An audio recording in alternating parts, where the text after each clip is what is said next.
So we've got a cowboy DA firing shots at a suspect not even in his jurisdiction. We've got a cross-dressing substitute teacher that somehow made it into an elementary and middle school and was telling kids to call them by their she, her pronouns.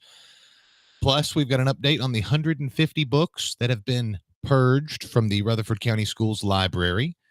And the TBI wants to start searching the wastewater of schools and of your neighborhood to see who's using illicit drugs. Plus, Memphis hates Elon and a whole bunch more. We have so much exciting stuff in store for you tonight. But before we get started, we want to go ahead and give a shout out to some of our sponsors. And the first one on the list tonight is midtnkirby.com. If you've not heard of Kirby, then you needed to go back to the 80s, because that was when they were in their heyday, door-to-door sales. But the company is still around, been around for 110 years. Cleans carpet, hardwood, stairs, couches, just about anything. It will groom the dog, wash the windows, and they have a lifetime factory rebuild agreement. They're not made of plastic. They're made of aluminum. They are the last machine you'll ever have to buy. I've been in the business for over 20 years, and I can promise you it is the last machine you will ever need. Check them out. Check the Kirby man out over at midtnkirby.com. Click the button up here at the top. Send us an email and schedule a no-obligation preview today.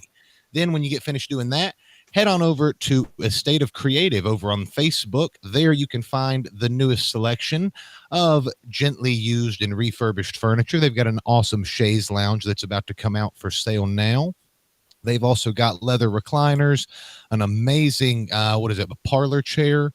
It's gorgeous. They've got leather sectionals, chairs, anything that you need. If you're furnishing an office or your living room, head on over to A State of Creative. Make sure you mention the Patriot Punkcast and receive $50 off. They also give discounts for people who call dibs before their listings go live. That is A State of Creative over on Facebook. Then, last but not least, we do ask that you head on over to patriotpunknetwork.com. There you can check out our awesome AI music video. You can check out previous episodes of the Patriot Punkcast. You can report corruption. You can read all about news stories. And if you're in a position, you can click on the support tab. There you can give us a one-time tip, help me pay for hairspray, or you can become a recurring monthly contributor, and there will be some special perks in that. I know I've been saying that for a while, but we're trying to work out all the logistics so that we do it once and do it right. So even if it's just $5, guys, we rely a lot on you, the viewer. So please help us out. That's patriotpunknetwork.com. So now, wow, the news has been incredible. It's wild. If you're watching over on Facebook or YouTube, we're using Rumble Studio tonight, so we don't know if we're going to be able to drop off halfway. If we aren't, I will be deleting the video after the episode and republishing half of it. That way we can avoid some of the censors, because it is going to get spicy. If you want to participate, head on over to Rumble. There we will read your chats on air. If you leave a super chat, even if it's just $1, we will definitely read it on air. And without any further ado, I would like to bring in my good friend and co-host, Daniel Wagner. And he's trying to hop himself in here right now. I'm here. You're here. Yeah, but you're not showing up. Here you go. Oh, you're maxed Now you're out. there. Yeah. Hey, what's up, buddy? Not a whole lot. How are you doing? Get busy as hell trying to get ready for the holiday season. You got the entire family, I think, coming out, which is like 4,700 people or something. I don't know. It's a lot.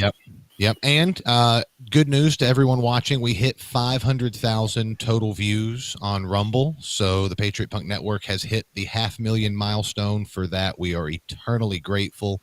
They don't send us a plaque or anything like that, but maybe that will happen on the 1 millionth view. Yeah, just to another 500,000 more. Absolutely. Make sure you smash that like button, subscribe to the channel, share the show with all your friends. And our first guest of the evening is retired criminal investigator from the 13th Judicial District, the TBI, and a plethora of other places, Mr. Terry Hembry. Oh, And hey, Chase, how are you doing? we're doing well. We're going to go ahead and bring Joe in at the bottom too. We're using a new feature thing, so it's not as good as Restream. Terry, real quick, tell everybody just who you are and what you do, just the short version. Oh, nope. Turn it back the way you had it. He lays on his side in midstream. Oh, man. Yeah, turn your phone back the way you had it, Terry. While he's getting that sorted out, Joe, tell everybody who you are and what you're doing. Real quick, my name is Joseph Padilla. I'm currently on the Rutherford County School Board, and all my thoughts and ideas and words are mine only, and they don't belong to the school system. And just thank God for ivermectin. Our house has been kind of sick, and we got to hook up, so we've been taking ivermectin, getting better. So that's awesome. That's awesome. You look really stylish with those green headphones. So yeah, they're my son's for his Xbox. Yep. No, they look good. They look good. All right, Terry, we got your camera sorted out. Real quick, who are you and what are your expertise in? Oh, I guess, can you hear us, Terry? He's currently residing overseas, so we have a bit of a delay in the audio, so it'll get to us here in about 5 minutes. Yep. So, I guess while we're waiting on his audio to kind of kick in, because I don't know what's going on there. Terry is a retired criminal investigator from the 13th district. That is the district that the wild and wacky shootout occurred in with the district attorney's office. And he's going to provide some insight, not only into that judicial district, but some of the legal hiccups that could be facing District Attorney Chris Stanford. So while we're hoping that he can hear us, give us a thumbs up if you can hear us, Terry. And looks like he's got us on mute. So the first thing that I want to talk about with you guys is the wastewater treatment. Have you guys seen this story about wastewater? The TBI wants to start drug testing your urine, but not like have you pee in a cup. We got this article. Let's see.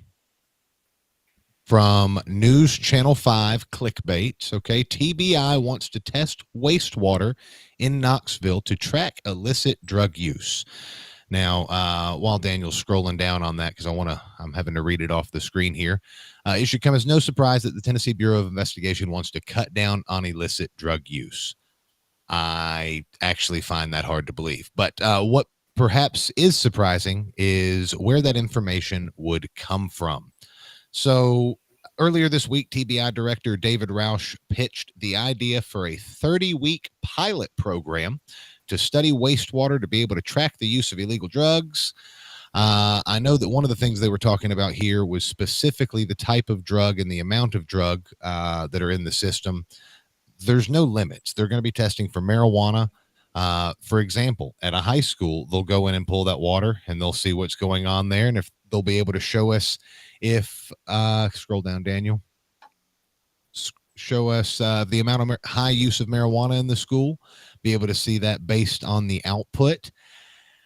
And that's just kind of 1984-ish to me, but it also says that it goes on to say that the pilot program would take place in Knoxville. Now, it would not be able to identify the specific house that the wastewater was coming from. They say it could narrow it down to one of four units.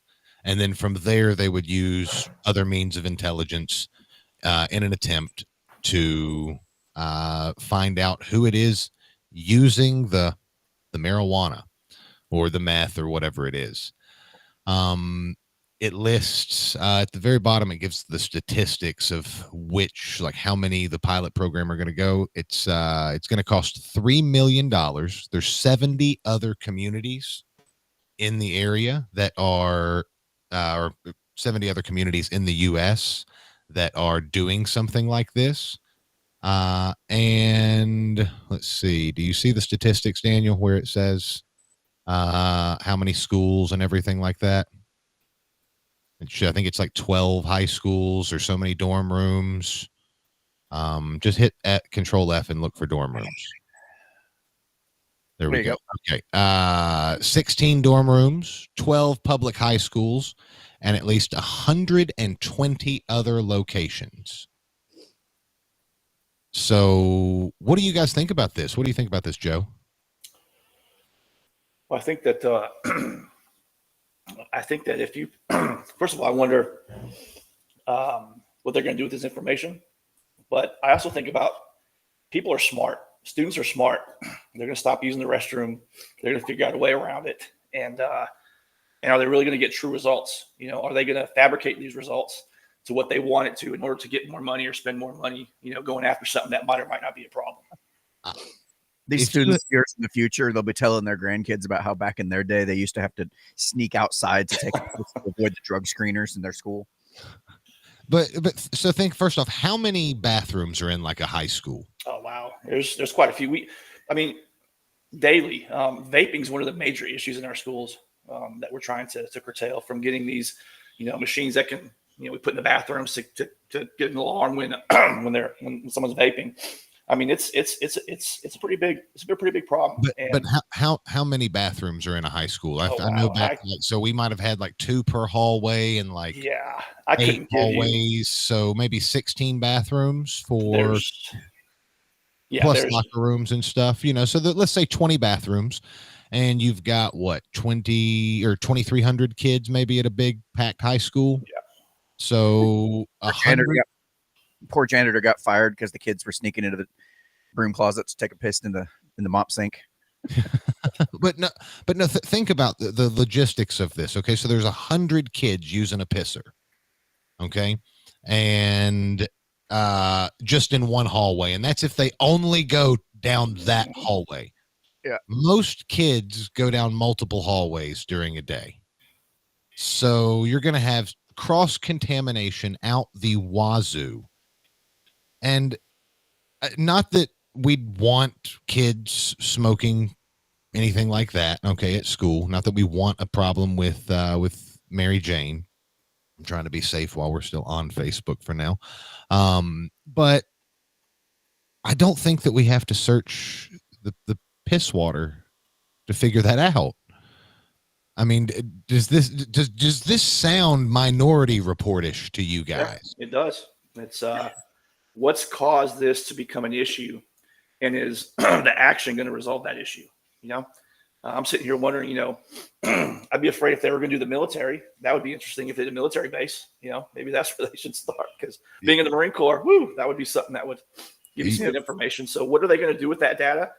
And they're only going to trample on our rights more and more and more and more. It's never going to get easier. So yet another example of government agencies trying to play whack-a-mole with the symptoms rather than address the root cause of the problem. Yes. I mean, that's all this is. It's just another way for them to justify their existence and make it look like. Are they going to be able to tell if the drugs are from across the border? Because we got a border problem they could probably focus on.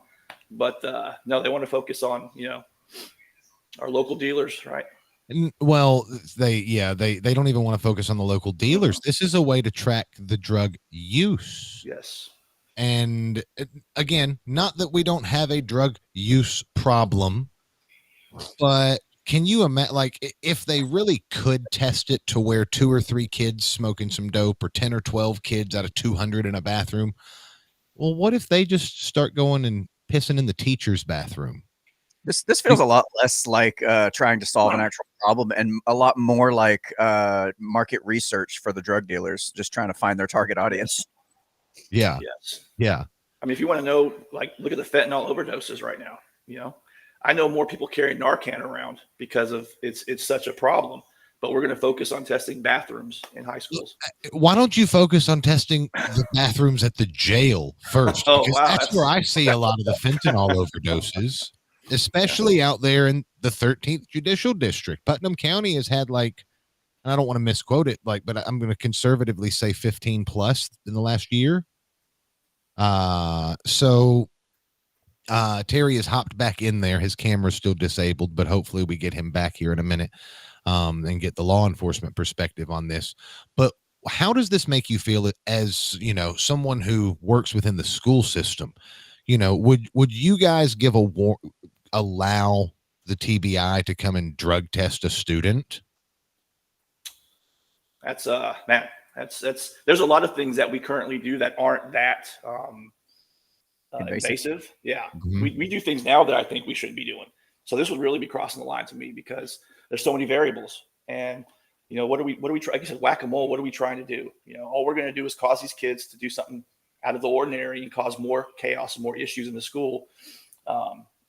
What is the results? That's what I would like to see. But yeah, there's two things that pop up. Okay, one is this seems like just a continuation of all that COVID money, and some company was like, "Hey, we can test poo water and find out if people have COVID," and then COVID was like, kind of a nothing burger in the end. So now they're like, well, we have to keep this business going. We have poo water testers that need to keep the job. But the other thing that really stands out is that they have 120 areas that they would target in Knoxville. So don't they already know where the drug users live? Well, I'm looking at the Fourth Amendment of the United States Constitution protects citizens from unreasonable searches. I mean, this might be another perfect case to make for privatizing the sewage lines, the water supplies and whatnot, because they can just come in and just say, "Oh, I don't need a warrant to search the wastewater of the school." But we do need a warrant to come in and search. Don't they need a warrant to come in and search lockers and actually search the school? But they wouldn't need a warrant for this because they control that stuff. But if it was privatized, they would then need to get a warrant to be able to even search the wastewater of particular facilities. Yeah. Go ahead. I was going to say it would be interesting to see the amount of pharmaceutical drugs that are in our schools and the amount of kids that are on those types of medications as well. And to see the performance, if this school has this much, pharmaceutical drugs, that'd be another thing if they're even looking at that too. That would be crazy. They jump in and find out, oh my God, how many kids are on antidepressants? Like, yes, you can't. That is the other thing too. Like, these are drug users. They aren't even trying to address the problem. Do you really think that the TBI is going to say, "Hey, there's a whole bunch of people using meth in this neighborhood. We need to go offer them addiction treatment"? Do you think that that's what they're going to do? Because I don't.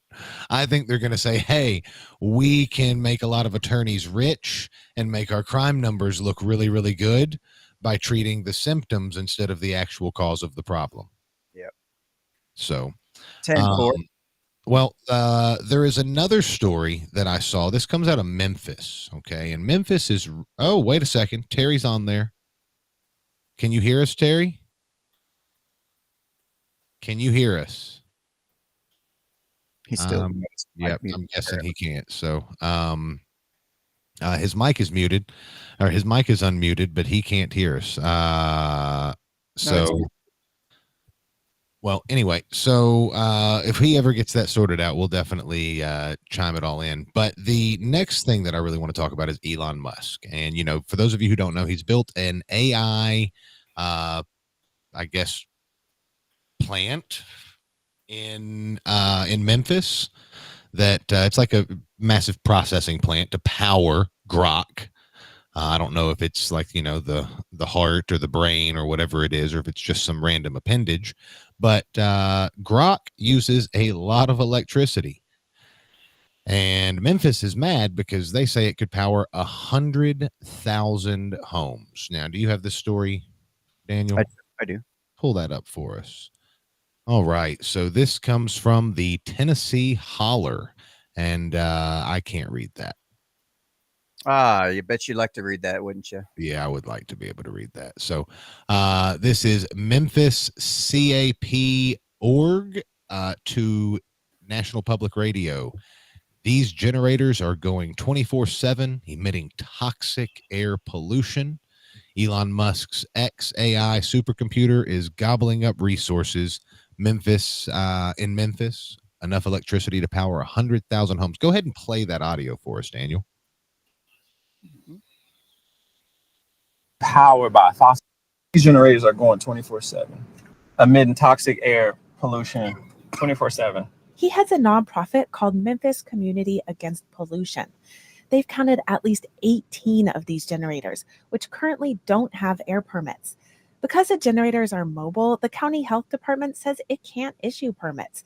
XAI needs enough electricity to power 100,000 homes. Much of that electricity comes from burning fossil fuels. The dissonance of having essentially the future of technology powered by fossil fuels. Yeah.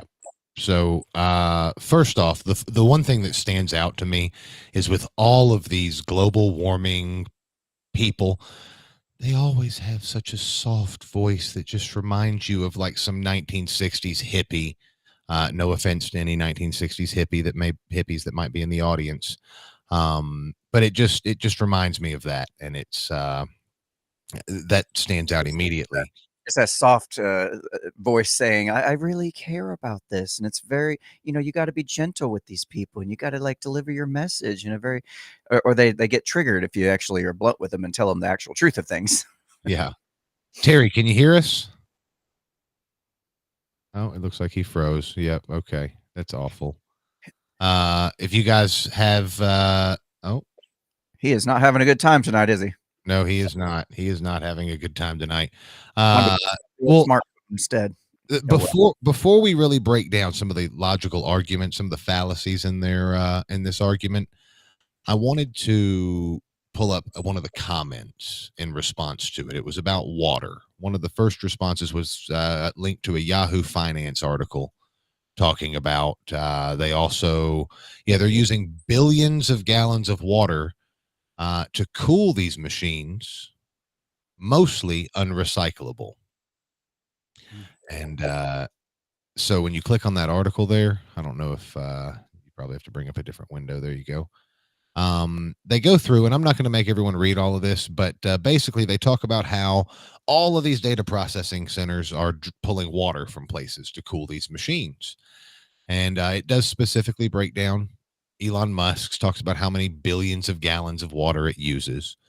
But Memphis is on the Mississippi River, so they don't exactly have a shortage. Now, they also say that this water is not recycled or recyclable. And then it goes on to describe how it works. And about 85% of the water gets reused to recool the machines, just like your coolant system. But all that heat needs to evaporate some of it to keep a level of humidity so that the computers will work right. Too humid, they'll all fry. Too dry, other bad stuff can happen. So it is already recycling the water that it uses. And then I just have a question for you, Joe, because you seem like an educated man. When you use your hose pipe in your front yard, backyard, something like that, and a pool of water stands there, what happens to it if the sun hits it for a long time? I think it evaporates. It evaporates. Okay. Or it waits for the TBI to come test it for drugs. and then it evaporates. Yeah. Yes. Well, so where does this, if this big facility has air that's evaporating, where does that air evaporation go? Yeah, man, you're sitting there. You're trying to argue. You're trying to argue the specifics and the logical fallacies and whatnot of this. But yes. in the end, we all know what this is. It's a hit piece to try to make Elon look bad. Elon's bad, therefore we must find reasons to hate Elon. Oh, he's wasting stuff. No, he's not. Oh, he's a terrible person. No, he's not. Oh, he's a Nazi. No, he's not. Like, this is all this is. This is ridiculous. A waste of time of honestly of our time, of the reader's time, of everybody's time, even having to look at this. The fact that they went through and spent their time doing the research and coming up with these specific numbers about how much water is being used and how much is like it's ridiculous. It's all with the one goal of making Elon Musk look like an a-hole. Yeah, and you know what? If he was being an a-hole, he would probably just tweet about it. Because he's not shy. Like, he's being an a-hole to Rachel Maddow right now, and I think it's hilarious. Oh, it's that reaction. That reaction was insane. I've heard about the reaction. Yeah. I've been busy getting ready for the show all day, so it's what you think. It's exactly what you think. Yeah. Oh my God! And then I saw. Have you seen the comment where they talk about? Have you ever seen Matt Walsh and Rachel Maddow in the same room together at the same time? I have not. I like the old shows Fred Savage and Rachel Maddow next to each other. Fred Savage from the Wonder Years. They look almost identical. It's ridiculous. Oh my goodness. So any final thoughts? I mean, I'm with you guys. I think they just hate Elon. Elon's now, they used to love him, and now he's not, in their woke club. I wonder how much money it's providing for that area. How many jobs? How it's probably helping the economy out a lot there. And so, for any reason, even outside of the area itself. I mean, Grok in and of itself is saving so much time and creating so much productivity and things just that the average person can do with it now.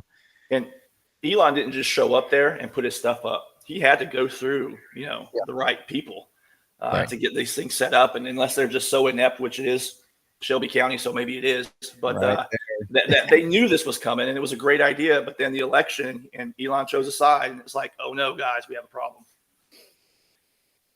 So we have a comment from Jane Wayne MAGA, says Memphis has artisan natural water and it's the best ever. And you know what? I bet that he doesn't even use like the top shelf water. Elon is a very reasonable guy. He probably uses like well water, or well tequila. I don't know. So while we're on some of the leftist news media, I want to bring up something from the Nashville scene. And I don't think that the Nashville scene is the one who actually sponsored this study, but nonetheless, they did decide to publish it, and it popped up on my timeline. And I just thought it was a prime example of how the left gaslights you and uses a combination of fallacies to ultimately embarrass themselves. Tennessee ranks 49th on policies to benefit children and families. Okay. Now this is from the Policy Impact Center. Is that who it says it's from? Yeah. So each year, Vanderbilt universities, zoom in just a hair more on that for me. Gotcha. Yep. I could read it for you, I mean, go for it then. So each year, Vanderbilt University's Prenatal to 3 Policy Impact Center releases an update on policies that benefit families and children from conception to age 3. Tennessee is just one of 8 states that has not implemented any of the organization's 4 core policies. The state has not expanded Medicaid coverage, does not offer a statewide paid family and medical leave program, does not offer a minimum wage of at least $10 per hour, and does not offer a refundable state-earned income tax credit of at least 10%. Well, okay, so there. First off, scroll up. So I don't understand how you would have a state-earned income tax credit when there's no state income tax. Well, maybe I'm reading that wrong, or maybe they're calling something with a terrible name. Do you know any? Can you have a state-earned income tax credit without?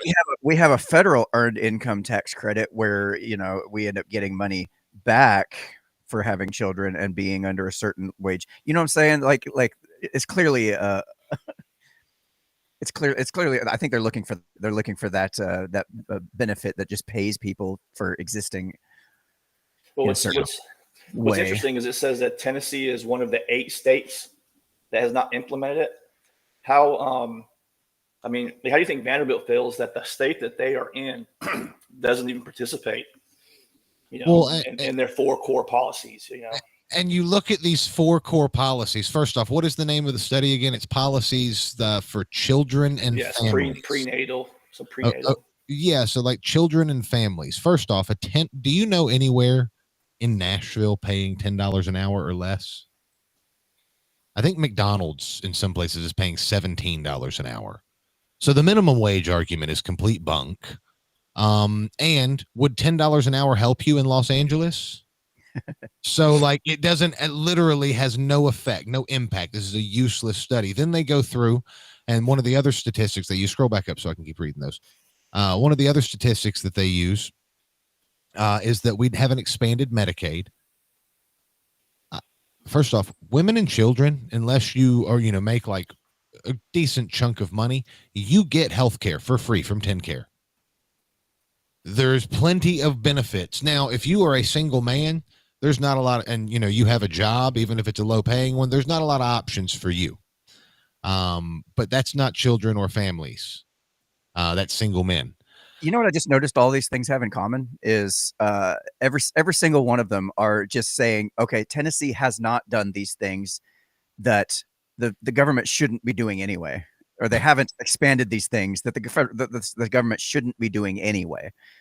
Well, and it says does not offer statewide paid family. So that's a nice way of saying that the state of Tennessee does not force your employer to give you 6 months of paternity leave because you work at the gas station, you've been there 3 weeks, and your third baby mama's having a kid. Now, does that mean that there are proper people that also don't get paternity leave? Yes, but that is where the negotiation part of the employee-employer relationship comes in. Did you just say negotiation? No, my God. No, I did not. Yeah. Daniel just brings back cancel culture immediately. I'm like, whoa. Yeah. What about Milo Yiannopoulos dropping? Yeah, Milo Yiannopoulos dropping the N-bomb on Twitter today. It was fantastic. I have not seen that, and most of the people here haven't, but I will just say that Milo guy, he's annoying as hell, but God, it's entertaining, and he just brought some goods on Laura Loomer. So if you haven't seen that after the show, check it out. Well, think about this just real quick. This study by Vanderbilt, how come Tennessee is one of the fastest growing states? Because we don't have a we're not providing benefit. Like, how does that? Those two things don't line up. It's because we hate kids. It's because we hate kids. Yes, clearly. 49th. You mean that they would rather you raise your child in Colorado in an apartment complex taken over by Venezuelan gangs? I can hear that conversation going on with a young California couple.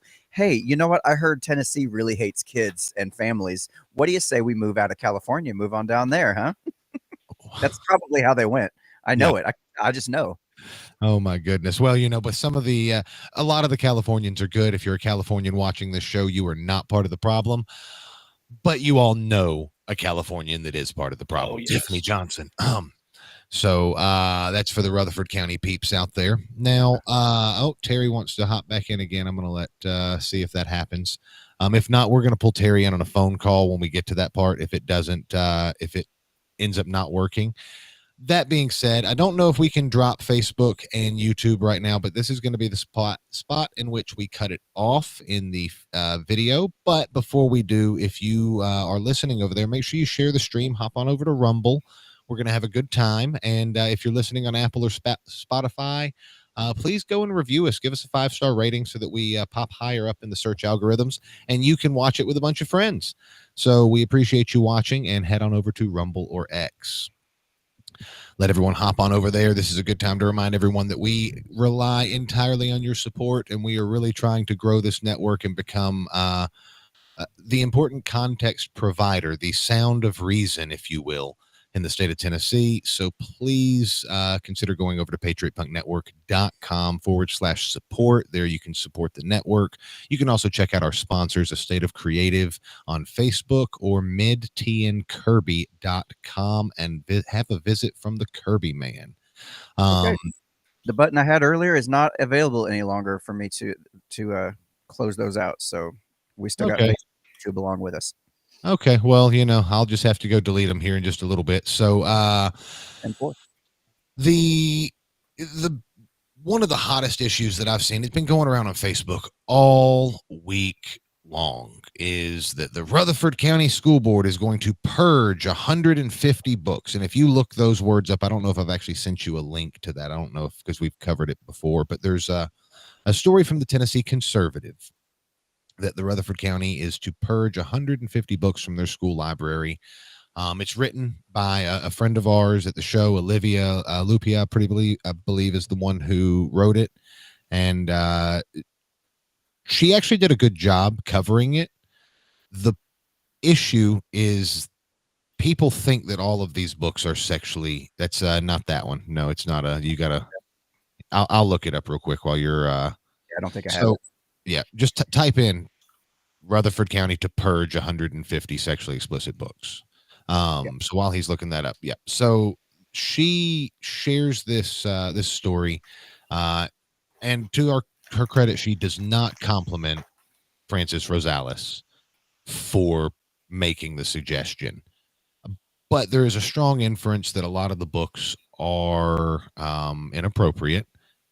And from what I'm hearing, the lady that proposed them has not even read the summaries of the books. Now, Joe, while he's pulling that story up, how does the book process work in Tennessee? Like, how is this meant to work? And I know schools can have slightly different procedures, but well, I guess this is a state law, so we all should be across the state with the same procedures. So immediately when this new law was passed, I commend our director because he took over 400 books that had been, he let his librarians go through and he said, hey, if the books have these types of things in them, we don't care about, necessarily the context. If it mentions these things, they have to be taken off according to state law.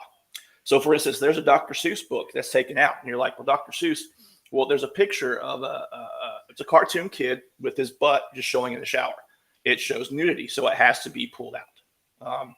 But yes, our librarians went through the along with the books that we had already put on the mature reading list and the books that we've already, for the last 2 years, there's kind of a working model.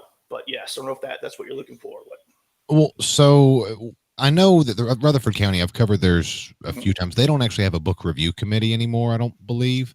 They bring them before the board votes.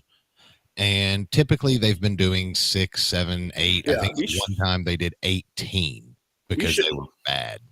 We don't even vote on books anymore. It's the state law says it has to be removed. So there's no petition.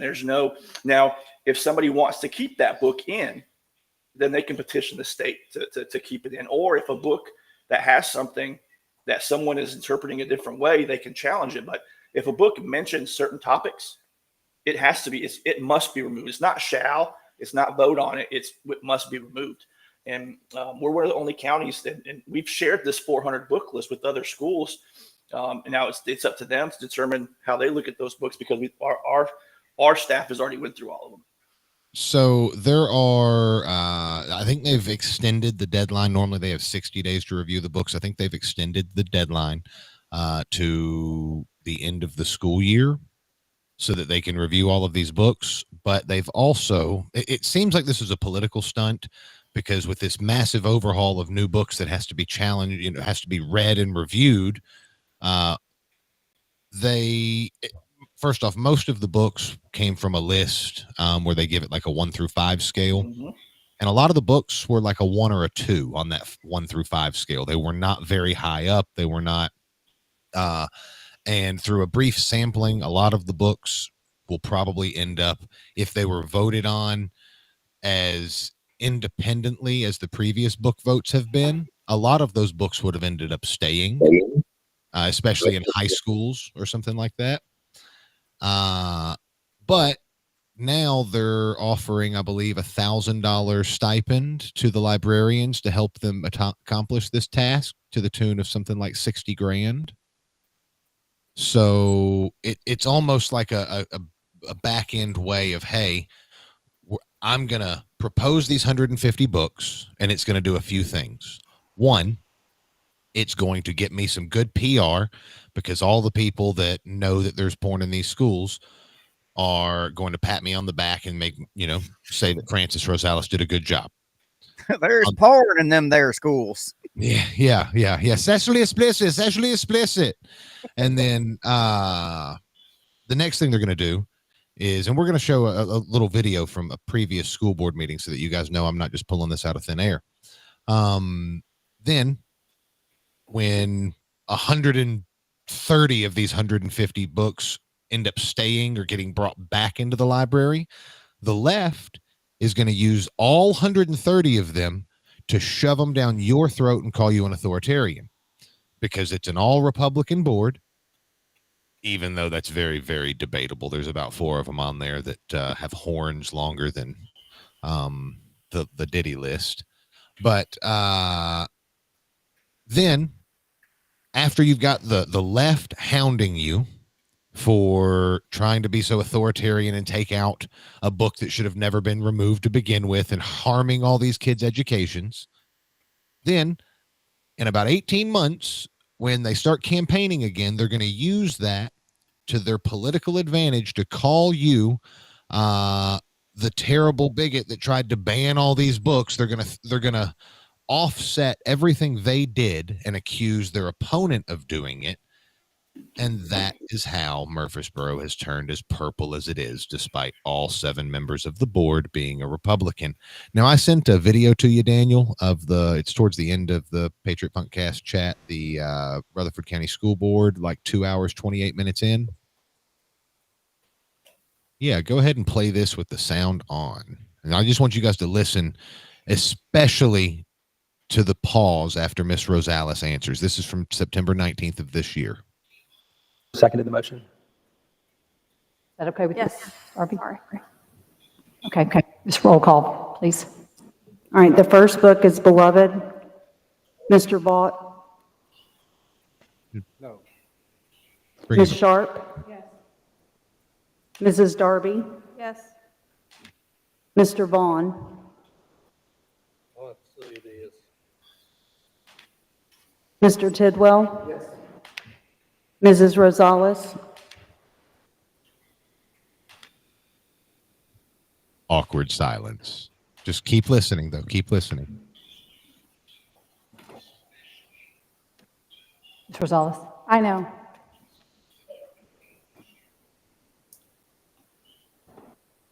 Do, do, do, do. So painfully hard to answer. Yeah. Is she the one fanning herself over there? Yeah, she's the one fanning herself. She's having a hot flash. Maybe one of those books was a little hot. Ms. Rosales. Yes, I know. Jesus. Yes, I know. The book must have really got her hot. Got her going. Still no answer. What is she supposed to just wait the clock? Wait the clock? I don't know. She waiting for the buzzer so she can just. I'm going to have to say yes because it's a whole in part. Okay, pause it real quick. Okay, Mrs. Maxwell. I don't know how long that took, but that took forever. Bump it up to 2 hours, 33 minutes in. Don't hit play yet. Joe, all of those people sitting there behind the desk is being paid, are they not? We are. How many staff members have to show up to a big board meeting like this? Because Rutherford County is several times larger than Wilson County Schools. Yes. And I've been there before. I think there's like 10 or 12 staff. Yeah, there's 7 of us, a director, and then about some deputies, about 10 to 12. Yeah. And they're all being paid. Yes. So don't get me wrong. 1 minute is not a long time. Unless you're waiting on an answer to a question that is a yes or no question. Well, I will say I do like how Rutherford County makes you speak the vote instead of clicking a button, because I think some people would vote differently if they had to say it out loud, which is interesting, you know? Yeah. So before he plays that clip, Terry, can you hear us? If so, give us a thumbs up. Got to unmute your mic. You got to unmute your mic, but it looks like you can hear us now. That's good. There he is. We can hear you. All right. So the last part of this clip that I want to play now is there were 7 that night. That was September 19th. There were, I think, 7 books up for vote. There's an article on it, patriotpunknetwork.com/news. But at 2 hours, 33 minutes into this video, they're finishing the last book vote. And I want you to watch what she does, okay? Short. 4 yes. Ms. Maxwell, Yes, Ms. Rosales. I have to step outside. Thank you. Ms. Maxwell, I'd like to take a recess until Ms. Rosales returns. I'm going to make a motion. I'd like to make a motion. Do we take a recess until Ms. Rosales Second. to rejoin us? Okay. So she, at the end of the vote, she was so hot and bothered that she had to stand up and leave. She then comes on, I think, in the October board meeting and says that she was recusing herself from a prior work obligation, conflict of interest, something or other, some BS excuse.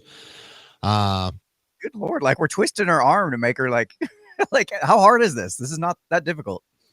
These kids don't even know these books even existed to begin with. I mean, what's it matter? They got plenty to choose from. Kids don't really read that much anyway. They'd rather scroll TikTok. Yeah. It's just as a representative that asks for your vote, it's my duty to stand there and be your voice and not to, I don't know. I would have big problems if one of my peers got up and left. And you're supposed to be, we all have integrity. We're getting paid.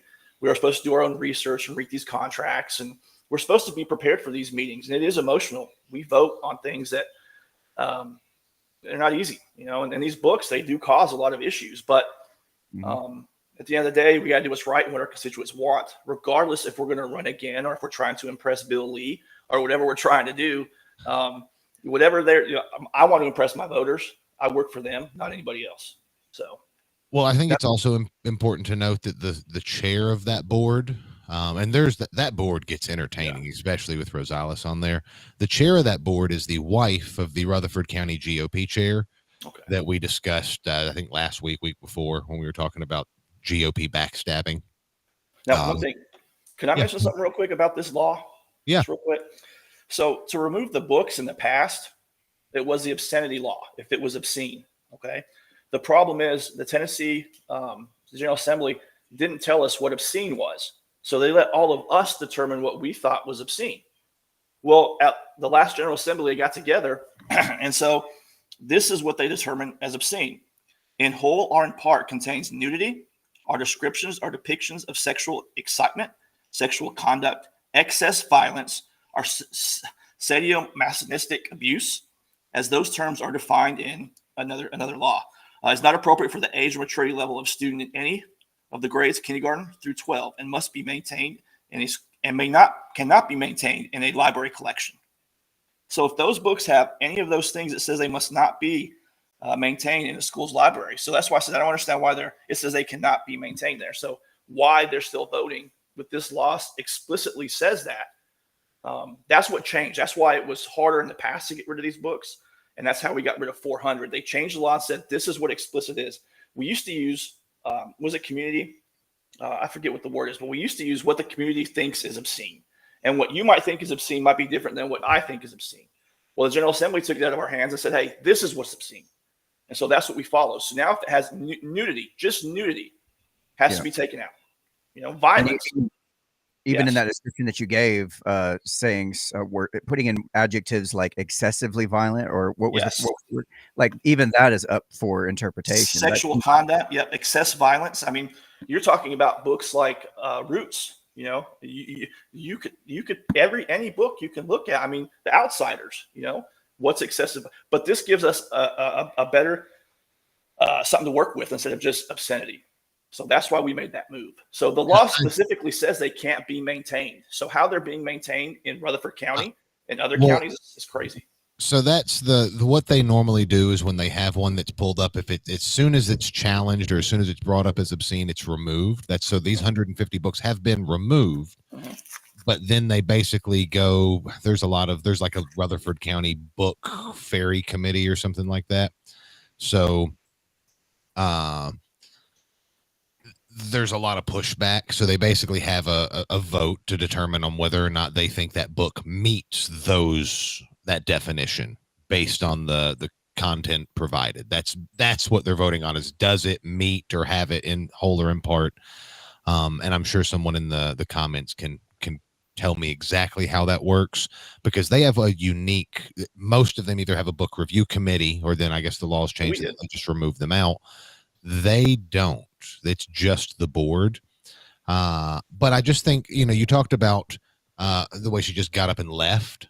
Well, my question is, does someone like that, September 19th, then come back 2 months, someone that took a minute to answer a question and it was like pulling teeth, do they then come back 2 months later and say, well, here's 150 books that I have taken the initiative to go through and read all the summaries of, which she hasn't, and they should all be removed. They're obscene. By the way, my solution to how much time this is going to take is we should give $60,000 to the librarians who are going to have to read this, because it's going to be extra work for them. And it sounds to me like it's a bribe, like it's a, hey, you know what? We couldn't win this, so we're going to make sure to push some money in their pockets. So, yeah, but I've seen that story going around, and having discussed it a little bit before, I wanted to make sure that, you know, Frances Rosales does not deserve a pat on the back for the way she's handling this situation. And it's all a publicity stunt, most likely because she's planning on running for some other position here in the future. And she wants to get in really good with some of the Moms for Liberty groups, some of the people like that. I know she's reached out to some of my contacts in those groups. And you know what? I wouldn't trust her as far as I could throw Eddie Ferris's ego. So, yeah. Well, now I think we're going to get into the exciting stuff. And Terry, if you can't hear me necessarily, what we might do is I might just call you and put you on Bluetooth on my phone so that we don't have the hiccupy of the audio. If that sounds good to you, give me a thumbs up on the screen. So, yeah, he's muted again, so I'm just going to go ahead and call him. Daniel, can you bring up the news story that I shared you? The news story? Yeah, on the Cowboy cop, on the district attorney. Got it. All right. If you can bring that up real quick, I'm going to give Terry a call, and just start reading that in an entertaining way. Oh, I have to read it in an entertaining way? Yeah, well, we don't want to lose. We got 54 viewers right now, so smash that like button, guys. Okay, if you want to see Daniel. So we talking about the WKRN article, the TBI investigate shooting involved District Attorney General. Yes. Yes. That's the one. Perfect. I think I can handle that. Make your phone calls. This is a fine time to make a phone call right in the middle of the show. Good Lord. Anyway. So here we go. Oh. And Terry, can you hear me? I got ads. The amount of ads. Ridiculous.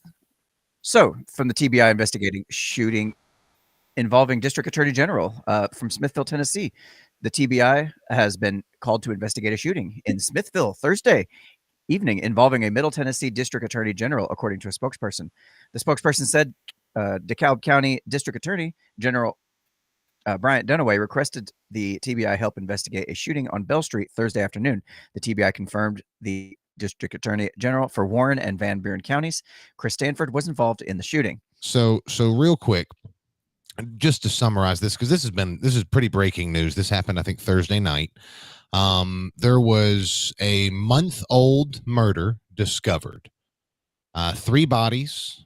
And the reason that they told everyone that it was not an emergency, no need to shelter in place, is that their information was telling them that the suspect was in Memphis, so there was no immediate danger. Then suddenly, the very next day, they get a tip that some of the suspects might be in either Nashville or in Smithville, respectively. So the district attorney then, I guess, goes out and joins people looking for him one county over, and somehow got into a shootout. It's alleged that the person tried to run him over. The guy's a bad guy, okay? And the reaction has been very mixed. Some people are like, hey, way to go. We want someone to take the initiative. Oh, can you hear us, Terry? I can hear you. All right. Sounds good. Hey. So first off, one of the big things that the district attorney, Chris Stanford, is leaning on right here is that he is a post-certified law enforcement officer as some Tennessee statute. Can you can you explain that statute to us? Yeah, so what he's saying is that he is post-certified, which is the post means Peace Officer Standard and Training Commission. And so that is the commission or the body that certifies police officers in the state of Tennessee to be able to have arrest powers and to enforce the law, so to speak. That's what he's saying he is, but that's not what he is. He's a district attorney. So a district attorney does not have that power. Specifically, a district attorney does not have arrest powers. A lot of times people confuse the terms law enforcement officer and police officer. And they're similar, they're sort of synonymous, but they're different. Because a police officer is basically a peace officer. And peace officers go back many, many years. They basically keep the peace. So what happens is, because these officers are entrusted with keeping the peace, they have arrest powers. They have the powers to basically take away someone's freedom and incarcerate them. A district attorney does not have that authority. And that's what Mr. Stanford is saying that he has in his statement, is that he is a certified law enforcement officer. So it's really a play on words, because law enforcement officer, there's actually an attorney general's opinion. I think this opinion was issued in October of 2005. And the question was, are district attorneys law enforcement officers? Because, we've always heard the term is that district attorney is the chief law enforcement officer. Well, really, my opinion is that's just an honorary term, or an honorary, basically a title that is given to district attorneys, because they're not law enforcement officers per se. And what I mean by that is they're not law enforcement officers to the point of they're actually going out and enforcing the law. They don't do that. They don't go out and make arrests. They don't serve search warrants. They don't serve arrest warrants. So what's happened is Mr. Stanford took it upon himself in this incident Thursday night, I guess when it was, to make an arrest of this murder suspect, which he has absolutely no authority to do. He doesn't have arrest powers. And in the process of this, of trying to apprehend this murder suspect, he uses deadly force. And he says he's using deadly force because he's a certified law enforcement officer. So going back to the post, let me kind of explain that a little bit more detailed. Post-certified training basically means that the post has certified that training to be delivered to a specific audience. And in this case, it's district attorneys, that they have allowed that training to be delivered to them. That doesn't mean that post is granting them law enforcement or police officer powers, because that's covered under an entirely different statute. And even this attorney general's opinion I was referring to says. And Daniel, I just sent that opinion to you in the Telegram chat, if you want to pull that up while he's talking. 10-4. So in this opinion, it's basically talking about a statute 3911-106, which basically is describing the definition of law enforcement officer. And they're saying that term encompasses a lot of different government agencies or government bodies. Let me explain it to you like this. IRS agents are law enforcement officers, but they don't have police powers. Okay, so there's a difference there. Agriculture, there's some people in agriculture who are law enforcement officers. They don't have police powers. They can't make arrests. Some people in the health field are law enforcement officers. They do not have police powers. They cannot make an arrest. District Attorney Stanford does not have police powers, and he's not authorized to make an arrest. So what he was doing basically during this incident on Thursday was initiating a citizen's arrest, which he could do. Now I want to just ask a quick question. So I know that like the handgun carry permit statute requires, like says that law enforcement officers can carry their firearm in a courthouse or in government buildings, and there's exceptions in certain laws for law enforcement officers. And then there are powers granted to police officers and to other things.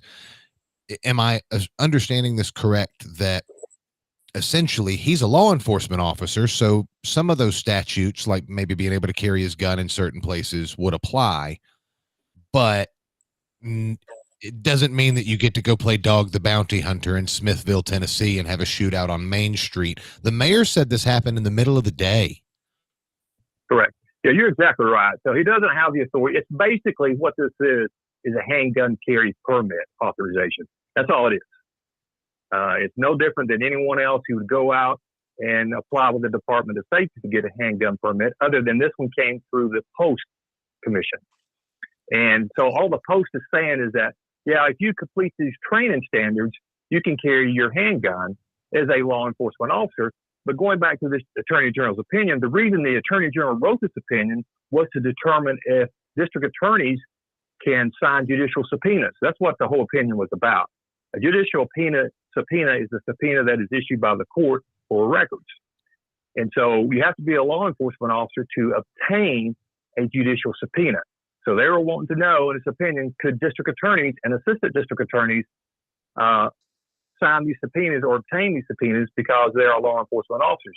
The district attorney said yes, that they, in that sense, are law enforcement officers.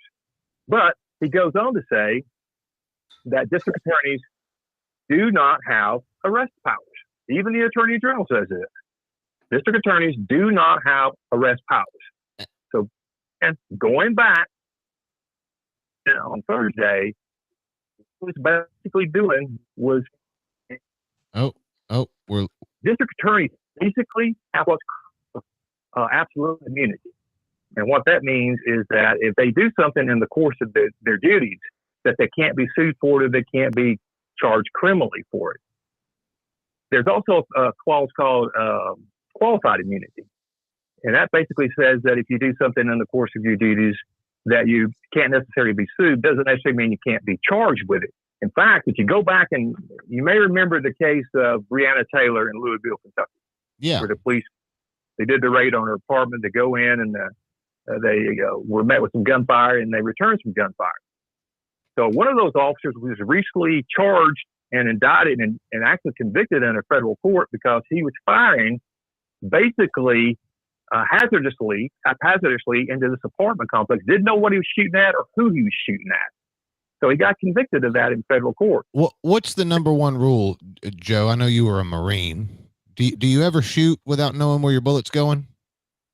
Oh, you're muted, I think. But oh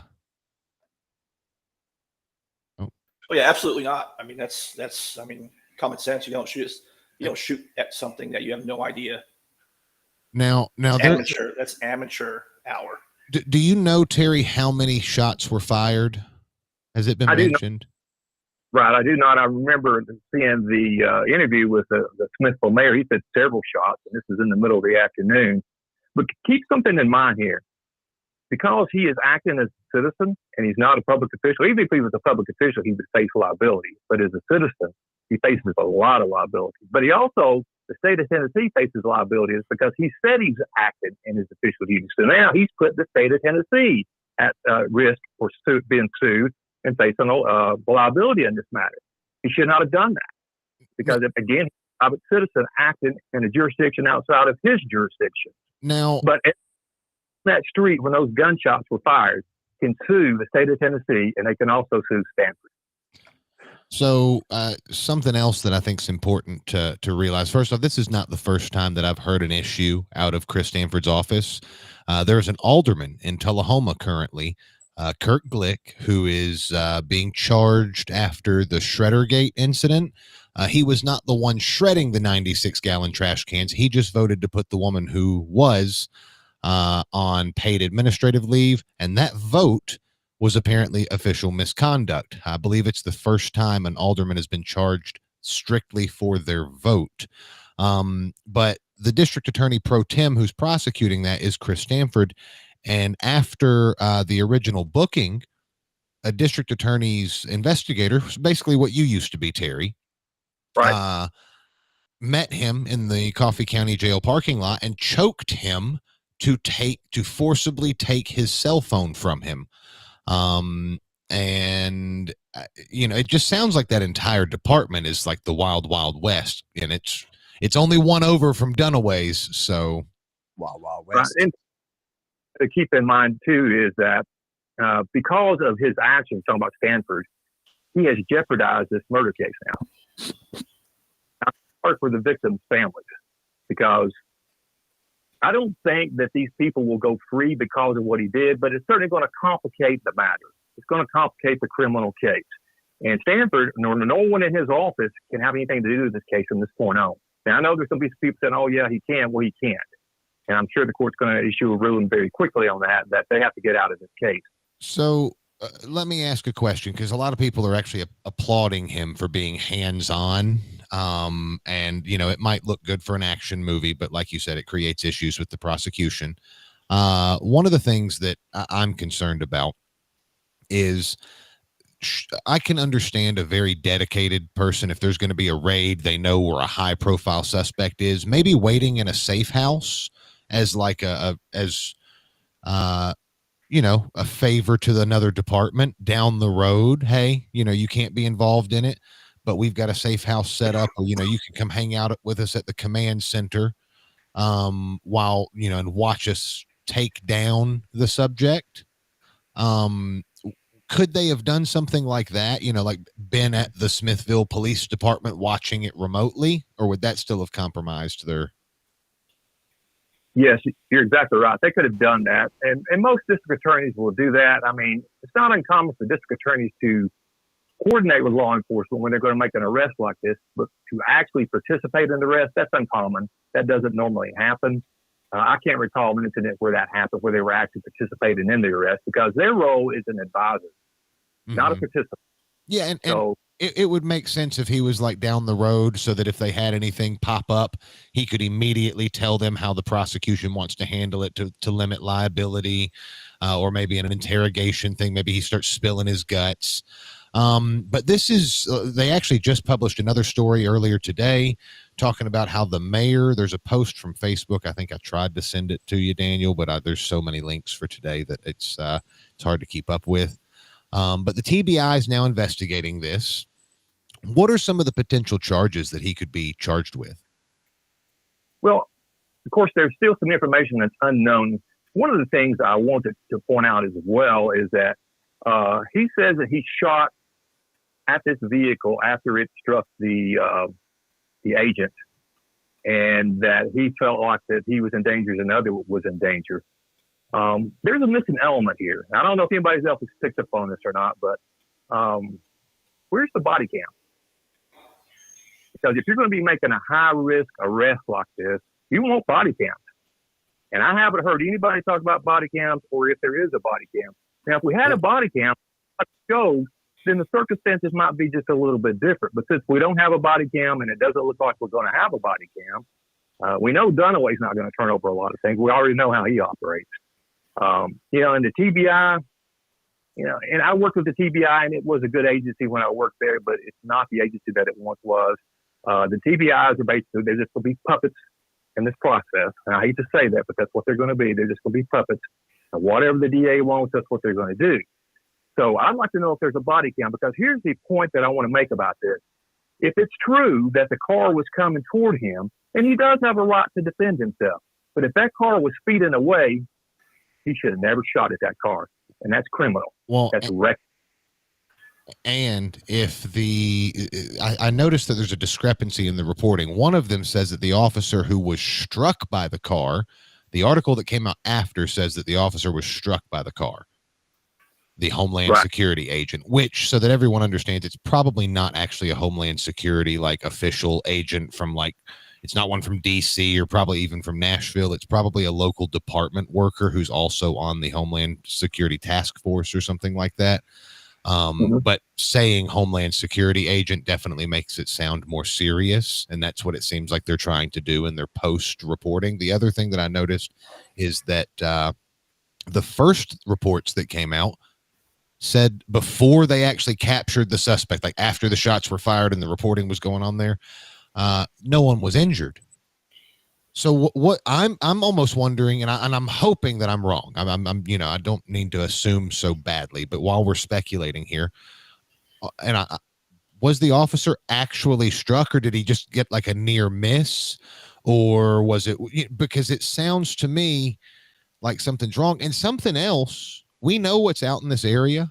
We also know what moves from Memphis to Smithville to DeKalb County to the Boondocks and results in murders and bodies, and a lot of the time it has to do with drugs. And I'm almost wondering, we know that there's been some really suspicious undercover narcotics activity, specifically involving the TBI and specifically involving the 13th Judicial District, and there's been a lot of funny business going on. And I'm almost wondering if maybe this wasn't a rogue narc that maybe they'd given. I mean, I'm just speculating, but it just sounds, why would a DA get that personally involved?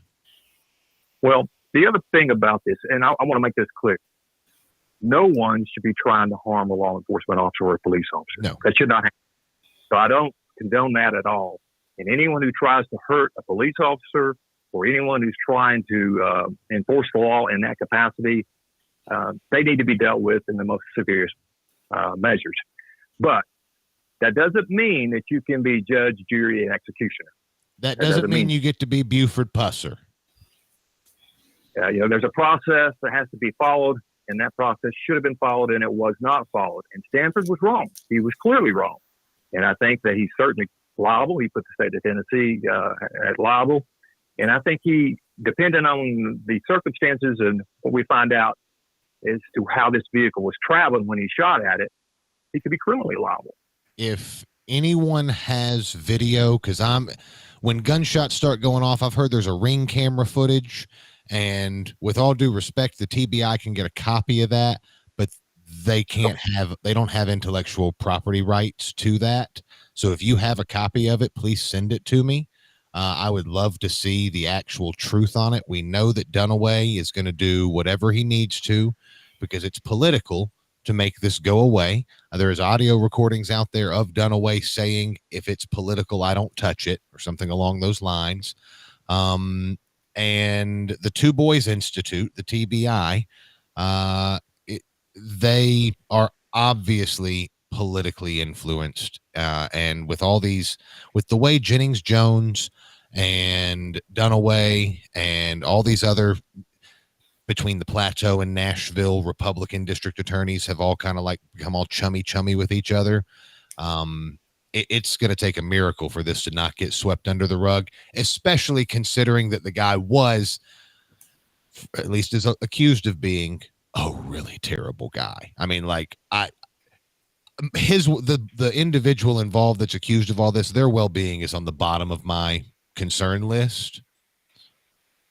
But when you have rogue law enforcement agents firing a gun in the middle of a county that's not even theirs in broad daylight, and there's a clip from Ron White, okay, that when I heard this story and I saw that no one was injured, I immediately thought about this. And we're on YouTube. This might end up getting us a strike on YouTube, but we'll just mute it out. We're going to cut that part out anyway. So it should take you right to the part I wanted to start at, Daniel, like a minute 19 in. But I just need you to hear this because this is the first thing that came to my mind. Horrible shot. Some cops are. You ever see tape of the Kehoe brothers from Ohio? Those guys that get out of that white Suburban, they show it on cops. These guys, folks, have a shootout with the police at point blank range. Nobody gets hurt. There is some language. I would love to have been at the office the next day when that guy's being interviewed by the chief. And then what happened? Well, at that point, I unloaded my semi-automatic 9mm weapon at point blank range. And then what happened? They left. Nice shooting, Elmer Fudd. There was a kid in Detroit 3 years ago, shot 8 bullets, hit 9 people. These two cops shot 22 bullets, didn't even hit the fucking Suburban. Okay. Yeah. That's I do love me some Ron White. Yeah, and that was good, classic Ron White too. But that's what I think of. You're a trained post-certified law enforcement officer.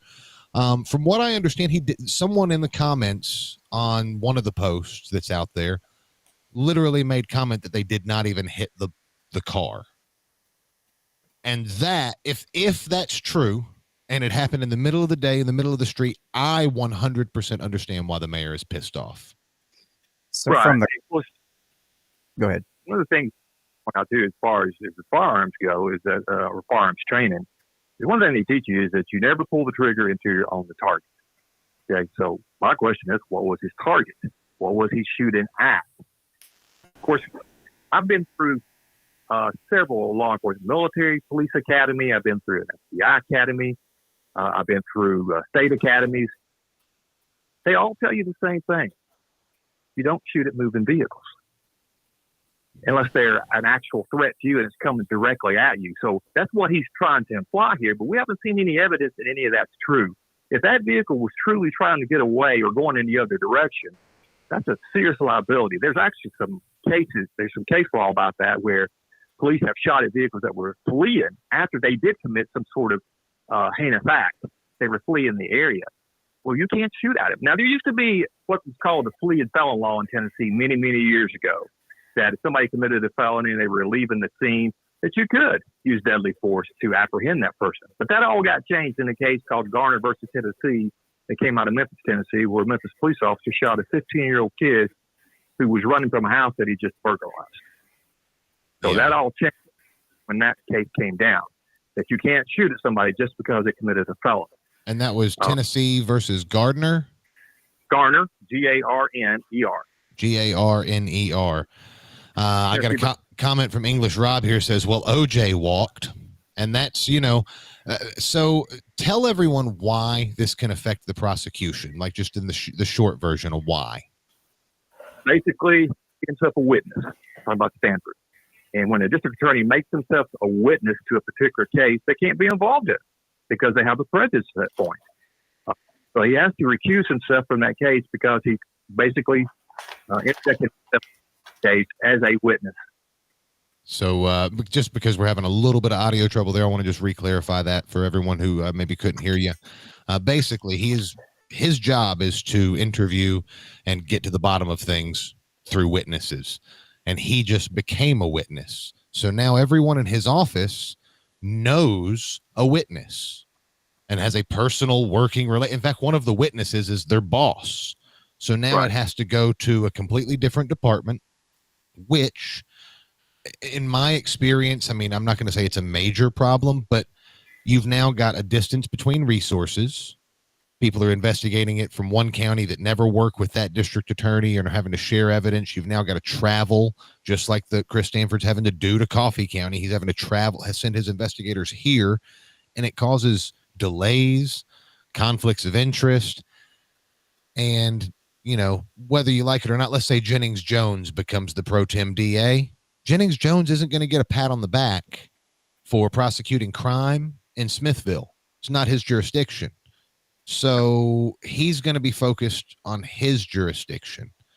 And I'm just curious if you guys tell us in the comments if you think that the Cowboy DA did a good job, or if maybe America should go back to a time where we have Cowboy DAs.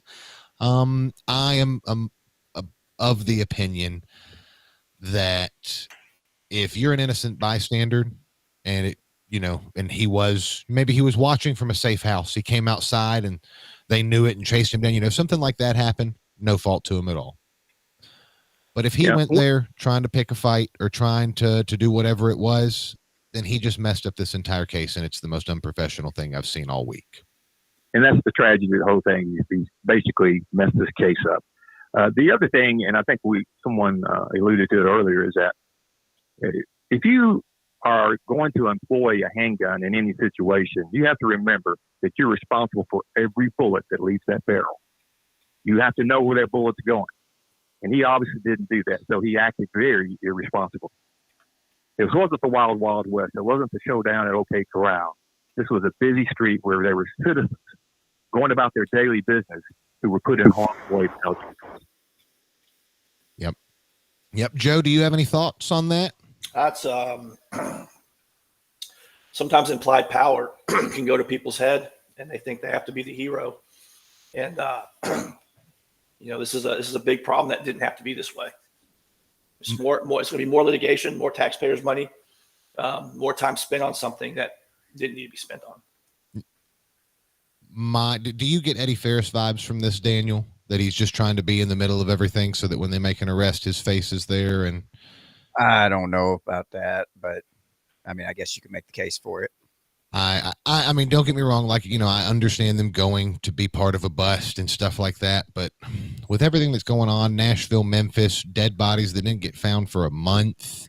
Unless someone's in direct danger, if you're not the expert, you should probably sit back and let the experts handle it. You know, well, based on what I've heard you guys talking about today, it sounds like he's just either one of two things. He's either incredibly incompetent because he knows he's supposed to be going through the proper channels and handling things a certain way, but chose not to, or he's completely corrupt and was trying to cover something up or head off something that might have implicated him, or I don't know what the case is, but it's one or the other. And in either case, he needs to go. Yeah. Yeah, it's funny that he's prosecuting one elected official for official misconduct right now, because it sure sounds like he might be dealing with his own version of it in the near future. 2024, the year of complete irony. Yep. We've got Elkey 50 says that DAs in Tennessee say they can do whatever they want. Yep, they say that, but they can't. The law is very clear about they can't do what they say. That, you know, the other thing about this is, this should be investigated and handled by the state attorney general. Dunaway should not be handling this at all, because most of us know who Brian Dunaway is. We know his reputation. And I'm going to state my opinion. Brian Dunaway has no credibility. That's my opinion. He has zero credibility, and he will do everything he can to prevent this case from coming to a criminal prosecution of DA Stanford if that's where the evidence points. That's my opinion. Yep. And if you guys want to find out maybe how Terry reached that opinion, we had a full, it's called Skeletons on Parade. It was episode, I think, 51. I encourage you to go check that out, because this would probably not even be the biggest or most political thing that Dunaway swept under the rug. Now, Terry, what I'm going to do is I'm going to leave you on here. If you can just mute your phone in case you and you need to speak, just unmute it then. Because I'm still got you going through Bluetooth on my phone. We are going to talk about the cross-dressing substitute teacher, because I know there's about 50 people in the video right now, live chat, waiting to hear about the cross-dressing teacher. And I think we should start off with the same way most people were exposed to it, and that is with a tweet from Robby Starbuck. And I think that this is going to kind of let us follow the story as it progressed, and then Joe is going to give us some insight on the company or the agency. So scroll down from that. We don't want to, it's the original tweet right there. Yep. This man is pretending to be a woman, is subbing at the elementary and middle school in Soddy Daisy, Tennessee, right outside Chattanooga, for those of you who don't know. A very conservative rural area. Parents are not happy, and a source tells me that he's teaching kids to use she, her pronouns for him. I just love the way that sentence is written. She, her pronouns for him. Since Christmas time, it's the season of giving. Why are we letting cross-dressers teach little kids? Now, again, I think that 18-year-old adults should be able to do whatever they want to in the privacy of their own homes. I also think that they should be able to do anything that doesn't hurt someone out in public. I also believe that they should be able to be laughed at extensively if they do those things out in public and it's funny. If you're just listening on Spotify or Apple, we are looking at what looks to be a young 20-year-old, 22-year-old kid with the typical bang haircut and short sides, wearing what is that, Daniel? You're the fashion expert. What? I don't know. Some kind of turtleneck skirt thing. I don't know. What are you talking about? It's not from the Handmaid's Tale. It's not one of those. I was, it does kind of look like that. He's missing the hood, but it does look. It's the same color as the Handmaid's Tale. He's also got boots, dude, with the pantyhose and go-go boots. And I mean, he has like this is a manly dude too. He has like the crimson chin. If you've seen that old cartoon, he has a very, very sculpted, manly looking chin. All right. It's official from the comments. He's wearing a sweater dress.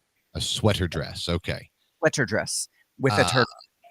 Well, so you gotta have a turtleneck to cover up that Adam's apple. You know what I'm saying? Yeah. So the good news is that they found out where this gentleman was. The agency that hired him was ESS, and the good news is that he is no longer substituting in a substituting position.